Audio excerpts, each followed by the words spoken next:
All right, welcome back to the What Worked For Me podcast, everyone. Today we have David, who has an amazing story. He was able to lose around 180 pounds, which is a extremely impressive amount of weight. David, is there anything else you'd like to talk about or introduce yourself with before we get going? Yeah, just for relevance, I'm 6'5". I started my weight loss journey when I was about 41. Okay. That's when I started. I've been big dude my whole life. So, like freshman in high school, I was 325, 330 pounds, played football. Time I graduated college, I think I was 365. Yeah, so been big all my life. So this has been a nice couple of years here, having a I'm different sure body. that Yeah. I bet that's great. So you led into this great. I always like to start at the very beginning of the story. So right before we started, you said you were up close to 400 pounds, right? So about 390. How did you find yourself up at that weight? Well, a lot of factors. Looking back, I think I'm more clear-eyed on that. Number one, first and foremost, above all, was alcohol use disorder. So Hmm. drinking way too much, and it had gotten worse. And as everybody should know, alcoholism is a progressive disease. So, it had been manageable until it wasn't. And I decided that it was time for me to I'd been honest with myself that I had a problem for a while, but came clean to my friends, family, and doctor and asked for their help and said, I need your help. I can't do this. Um, Rally around me and I won't let you down. And my first stop was at the doctor, got all my blood work done, made a plan, said, I'm quitting alcohol.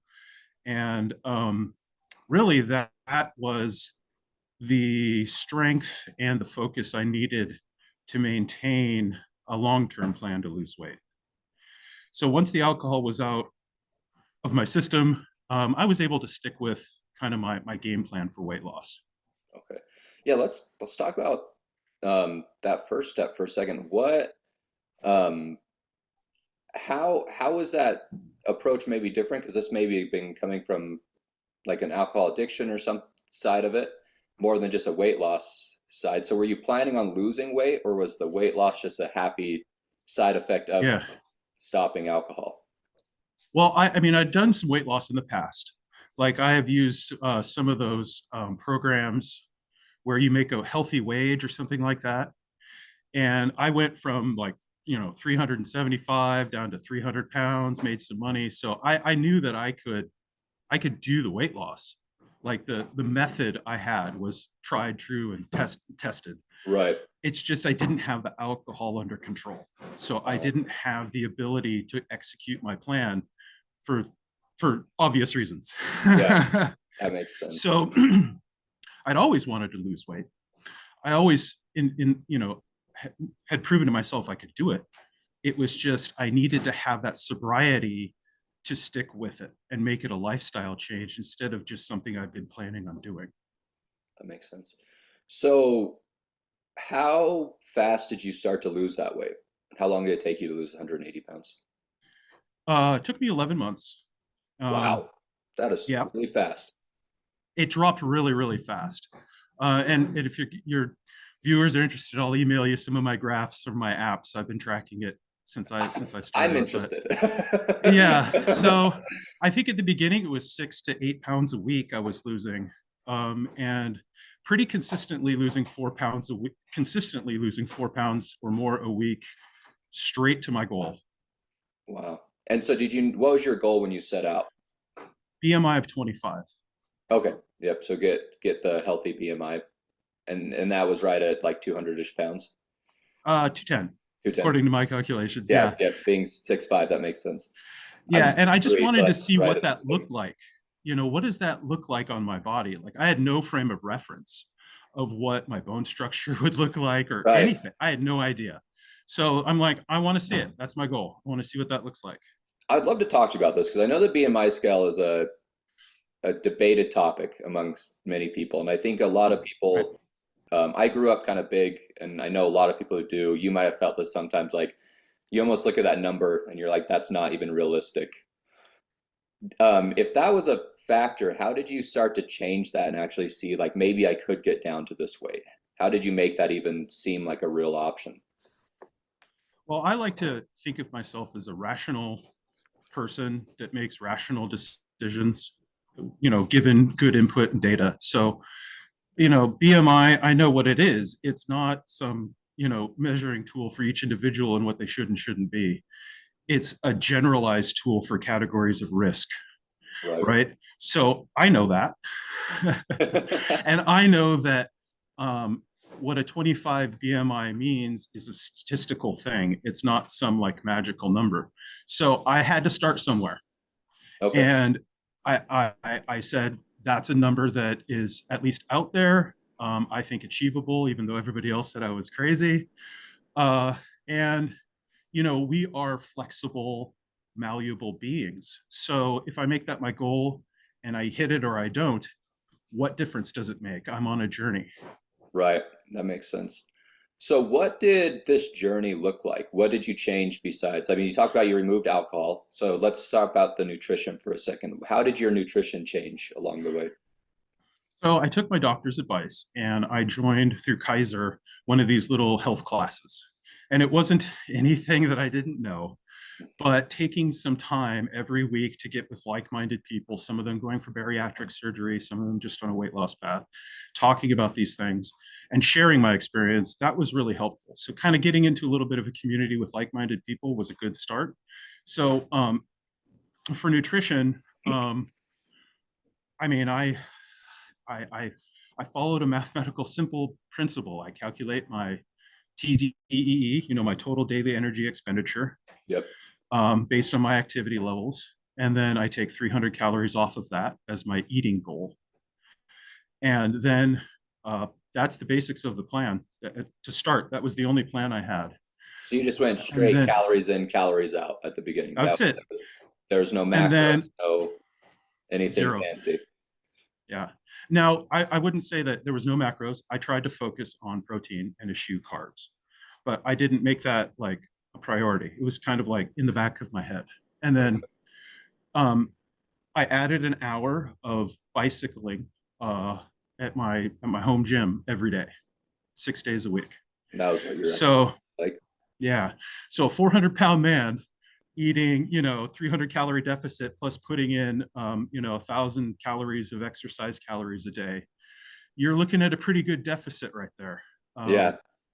And so I was able to maintain that and just push it through and just stick to that plan. Now there's plenty of details in there, but that's really the skeleton overview.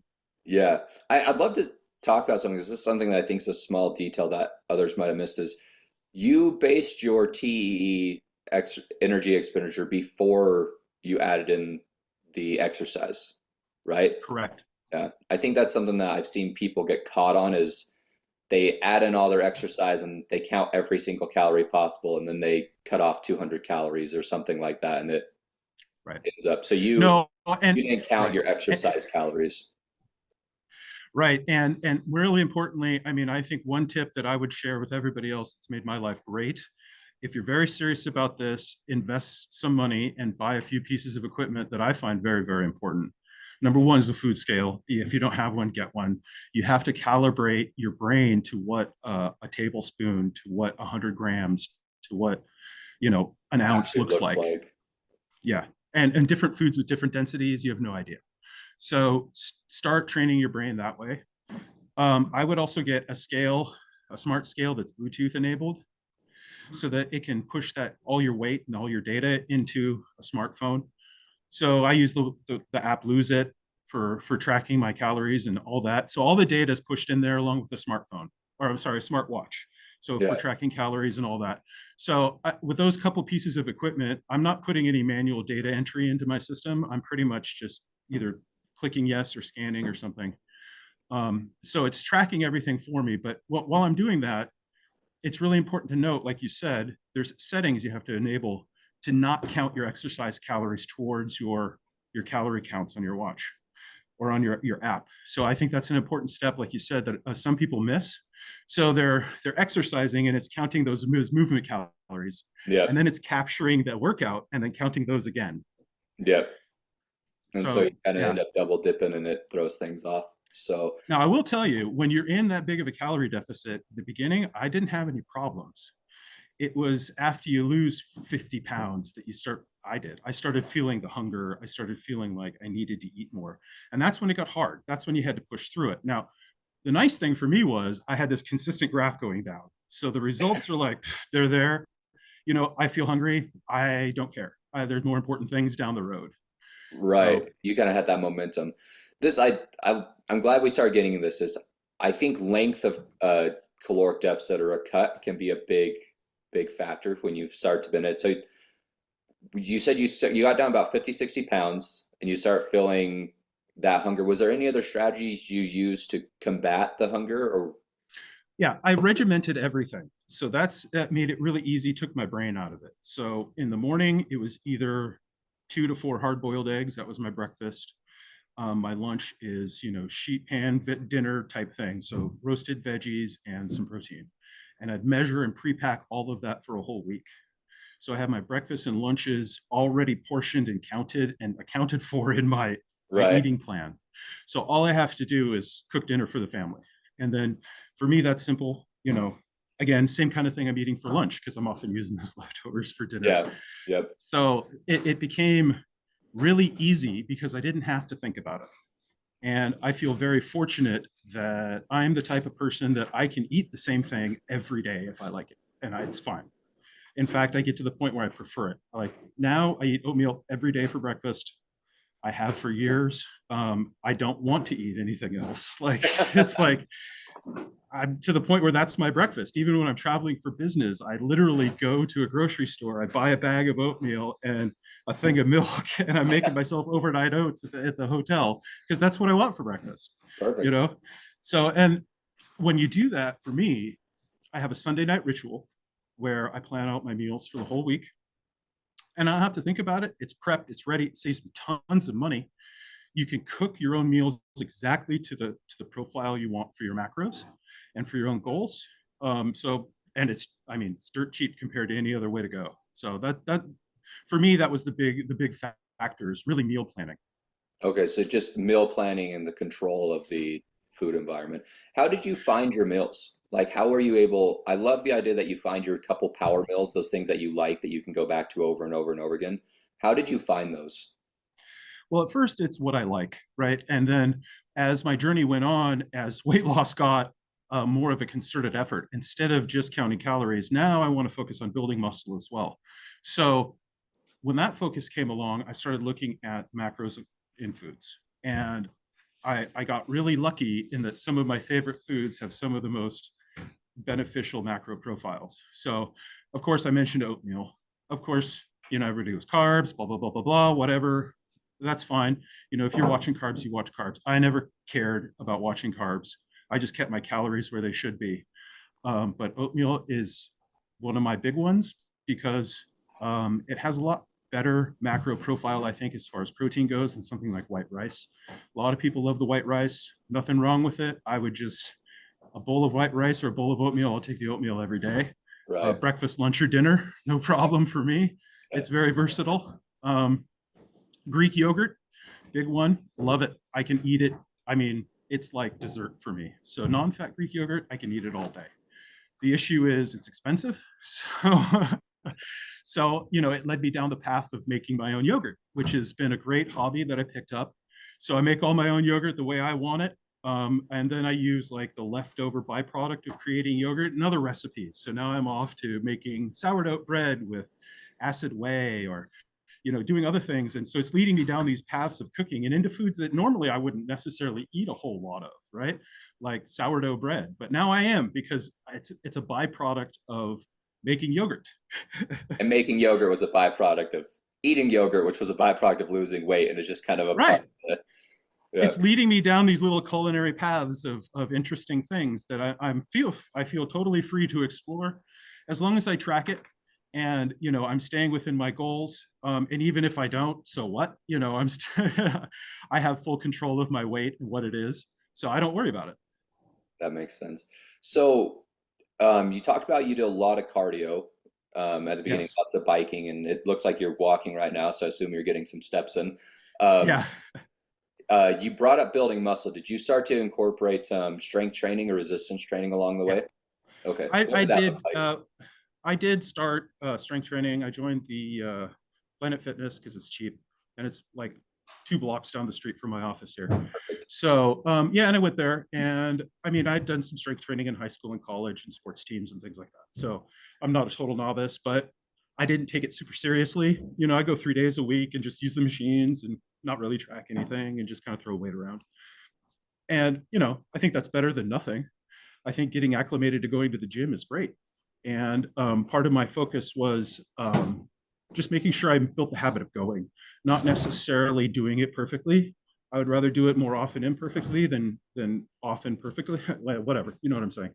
Yeah. So one of the strategies is I made in my schedule that I'd schedule certain days I go to the gym. And then even if I didn't feel like it, I would still take the time I'd scheduled and drive to the gym and sit in the fucking parking lot if I had to. And 99 times out of 100, I got out of my car and still went in there and did what I had to do. So I forced myself into that habit. And a couple months into my journey, I started getting more serious about it and started to really like learn how to do watch my form and how to do compound exercises and different things that a little more nuanced in the bodybuilding world. And still in a pretty high calorie deficit. There was no results coming out of that. I was slowly, Right. I was at best maintaining my strength, and obviously losing some muscle mass because that's how it works, right? Yeah, such a high calorie deficit. Right. But I kept the habit. I started learning, mind-body connection. And so when I got closer to my goal weight, maybe around 225, I took the gym up on their offer of free training. So I met with a trainer, made a plan, and I've been doing that ever since. So I'm much more serious about the bodybuilding end of it now.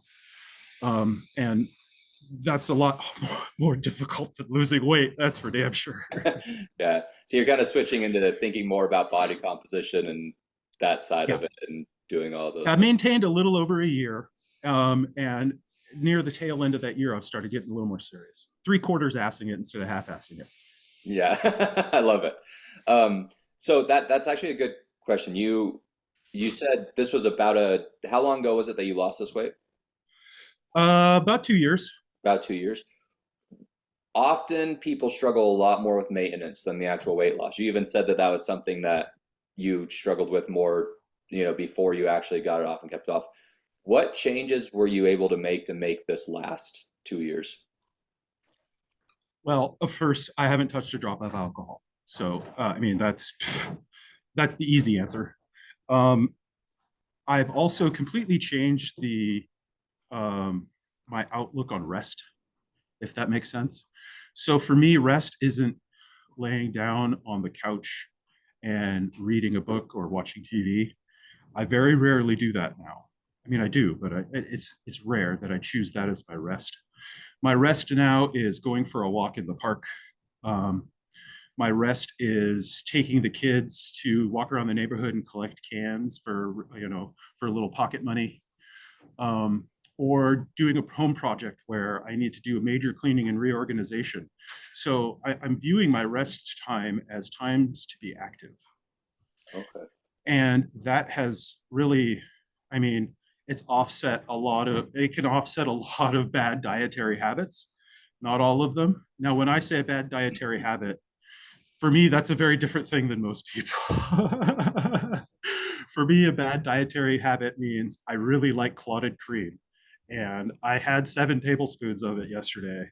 That's 600 extra calories I don't necessarily need, So that for me, that's what I mean by a bad habit. Okay. So yeah, so definitely the movement end of things. And then I find that my household is different in what foods are there and available than it ever was. So if I'm feeling hungry or snackish, I generally have something that I've cooked and made that I have ready to eat, instead of going and opening a cupboard and grabbing some chips or some packaged food or something somebody else has made. I make almost all the food in my house from scratch. Okay. And so I know what's in it, and I know how to enjoy it, and I don't have to worry about it. So that's been a big one is cooking all of my food myself. Um, and then I'm also very mindful that I'm modeling my healthy behaviors for my children. And I want to make an impression on them that I never had. So part of my impression is, and I learned this recently, and it was very profound for me. So there's a difference between eating foods and tasting foods. And what I mean is certain food groups are meant to be eaten and certain food groups are meant to be tasted. And as long as you can keep those separate, you can enjoy both. And that's something I never got growing up as a kid. You know, if you like something, you'd go to Costco and you'd buy the biggest pack of it you could find and you eat it until you're sick of it, right? Right. No matter what it is, some snack Yeah. food, some cake, some whatever, right? That's how I was raised. And that leads to health problems because you get in this mindset that you just eat whatever you want. So now we have an idea, well, you know, we're going to eat a meal, and this meal consists of filling eating foods, right? Right. And when the part of that meal may have some tasting foods as well, and maybe we have a dessert that's a tasting food. And so I'm modeling this for my children, and I'm also modeling, you know, activity and enjoying the outdoors and being active. So those things really help me stick to this program.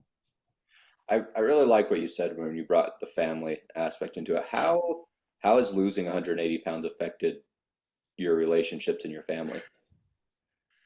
Now, it was an interesting journey.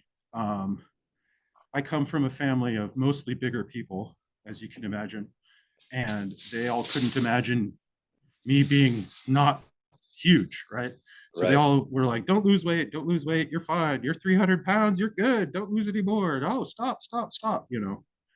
Um, so that it was interesting that way with the family, but um, I can tell you, I have the ability to physically do whatever I want now, which is something I didn't have before.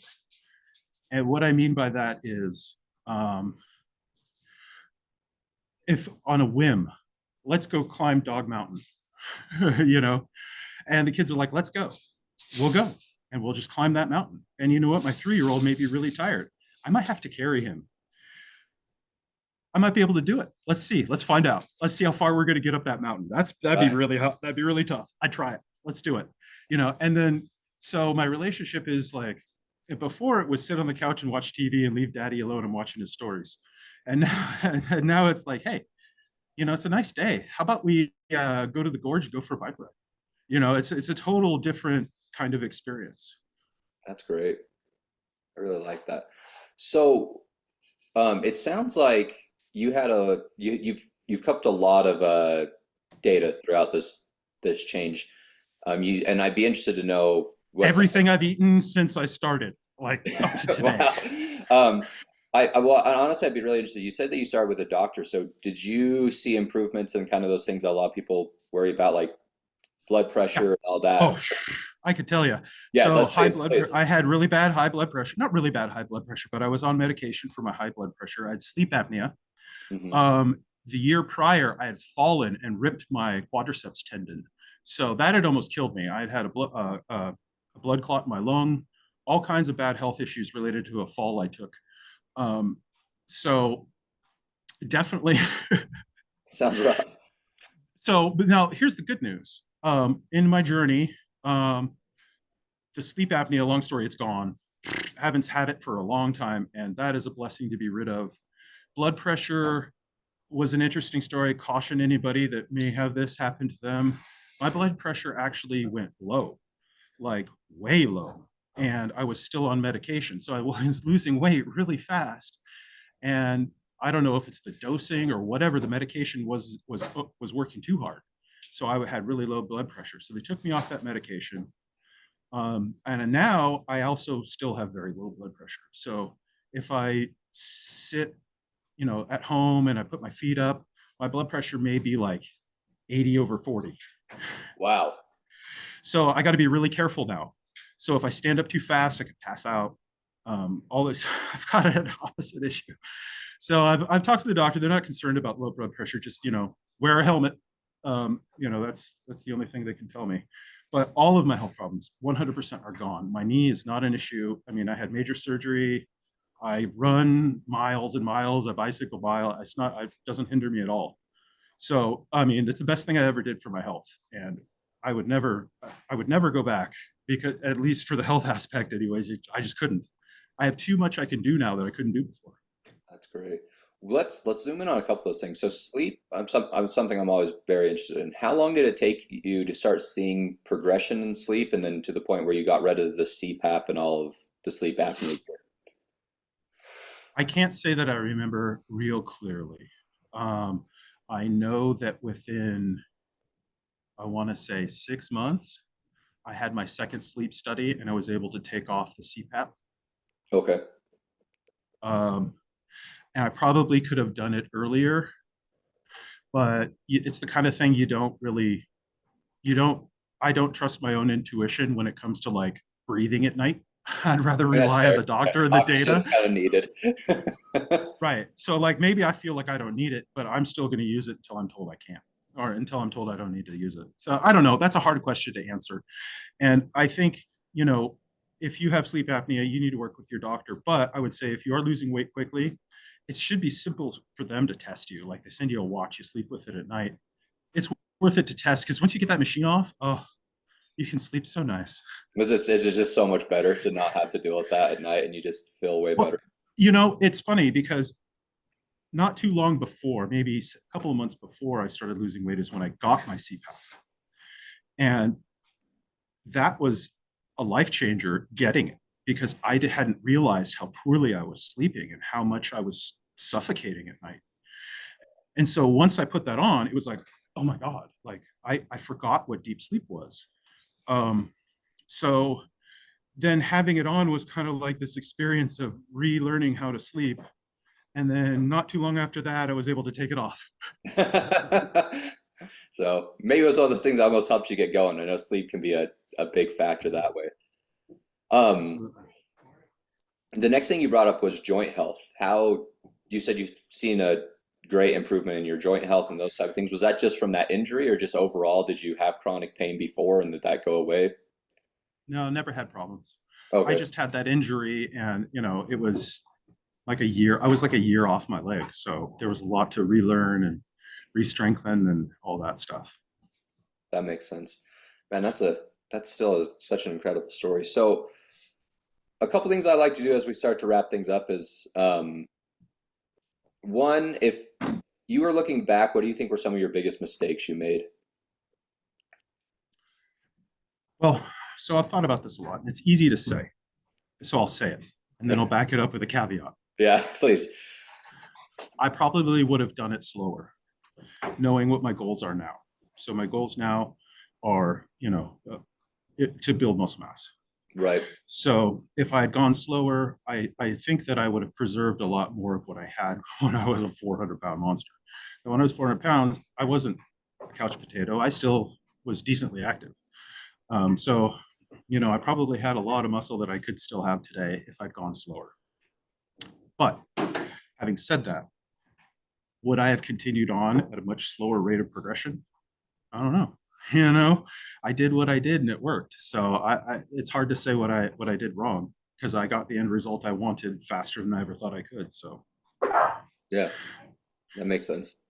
So, um, if you were going to give someone just like one piece of advice when they were about to start on their journey, what would that be? well, I would hope that they can learn that they have control. Whether or not they're going to exercise it is up to them. And so don't freak out. Don't expect everything to happen overnight. You have control.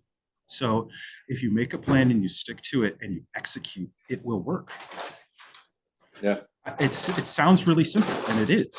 It's not easy to do, but seriously, it's that simple. that's great. Make a plan and execute.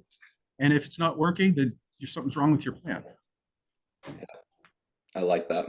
So, well, David, that was awesome. 180 pounds lost is absolutely life changing, and thank you for coming on and sharing your story. I think I'll wrap it up there if you don't have any other questions or anything you'd like to share, and So, we'll thanks for having me on.